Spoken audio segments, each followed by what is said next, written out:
Ce qu'on sait, c'est que ces formations-là ne remplacent pas la formation en personne. C'est vraiment l'approche de la formation qui a changé. Dans ce cas-là, la formation, elle explique vraiment les bases, puis ça réduit beaucoup la variabilité de la prestation de la formation par les différentes formatrices qu'il y avait avant, qui sont toujours en passant, juste pour autre chose.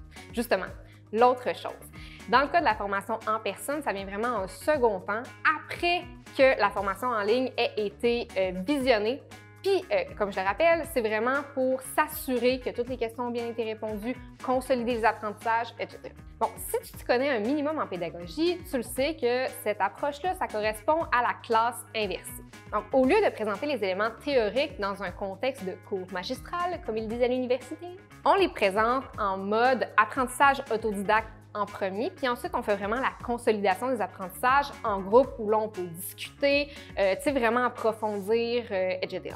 Cette approche-là a été beaucoup démocratisée par un monsieur qui s'appelle Éric Mazur.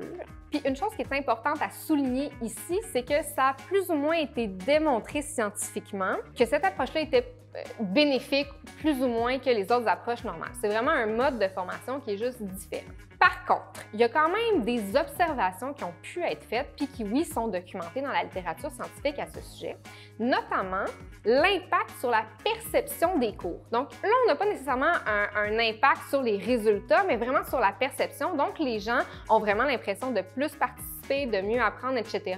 Puis on s'entend que dans un contexte de formation organisationnelle, la perception de nos étudiants est non négligeable. Ensuite, il y a aussi des effets qui ont été observés au niveau de la motivation, de l'apprentissage et de la gestion du temps des élèves. Finalement, il y a quand même des observations qui ont été faites au niveau du rendement, mais dans le cas des élèves plus faibles.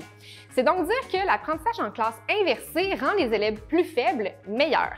Je rappelle ici que l'objectif de notre compagnie était de limiter la variabilité des services et s'assurer d'un standard. Donc vraiment, dans ce cas-là, de limiter les plus faibles puis de les ramener à la hausse grâce à la classe inversée, en fait, c'est un bénéfice particulièrement recherché. C'est vraiment ça qu'on veut consolider. Puis là, juste avec ce petit aspect-là, ça justifie, mais complètement, le fait d'aller vers une formation de ce type-là. Maintenant, tout ce que je viens de dire, c'est vraiment cute, mais on parle encore d'intuition. On parle de résultats généraux, puis les chiffres ne sont pas encore collés là-dessus. Justement, ce qui est intéressant, uniformiser l'assimilation des compétences à travers les gens qui sont dans les différentes cliniques, combien ça vaut ça pour l'organisation? S'assurer que les concepts soient assimilés par un maximum de personnes. Combien ça vaut ça?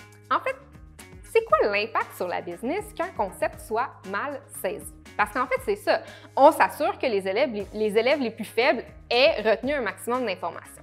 Donc là, dans le cas d'une formation normale, la comparaison du moins entre les deux, on peut supposer qu'il y a davantage de concepts mal compris dans un contexte de classe normale et moins de concepts mal compris dans un contexte de classe inversée.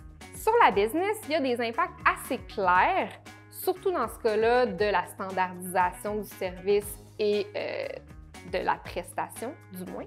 Quand un concept est mal saisi, on peut supposer que ça mène à un moins bon service à la clientèle. Parce que si on enseigne les standards de procédure puis un bon service à la clientèle et qu'un de ces systèmes-là a été mal saisi par un des employés, bien, on peut supposer qu'il s'ensuit un service à la clientèle qui est à la moins grande hauteur que ce que désire.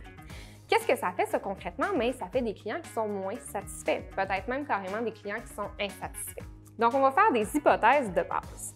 On va supposer que dans une année, un concept mal assimilé par une technicienne va engendrer une fois un service à la clientèle qui est de moins grande qualité auprès d'une cliente.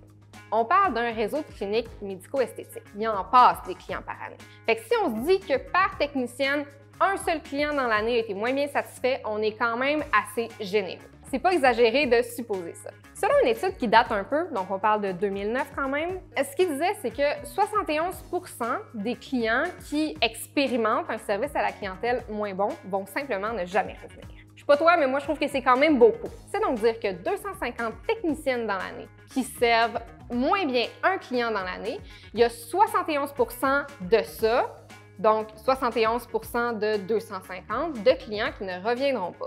Ce qui correspond exactement à 177 clientes. Puis je dis cliente, mais ça pourrait être client. Je suis une fille, hein, fait que féminisons le tout. Voilà. Maintenant, comment on calcule ça, une perte de business? Bien, ça dépend principalement de la valeur à vie du client.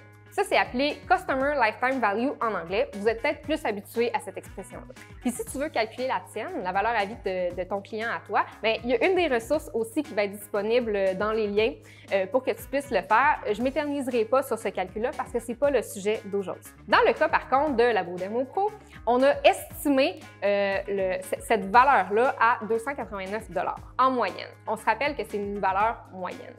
C'est donc dire que chaque année, une technicienne entraîne une perte de business de 289 $ parce qu'elle offre un moins bon service à la clientèle à une cliente dont 71 % finissent par ne jamais revenir.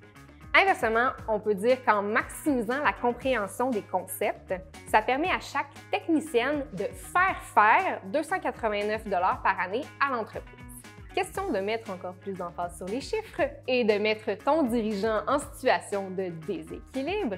Si on met ça au total sur l'année, on arrive à 177 fois 289 est égal à 51 153 $ de perte que tu fais parce que tes techniciennes ont mal compris certains concepts parce qu'elles n'utilisaient pas la formation en classe inversée.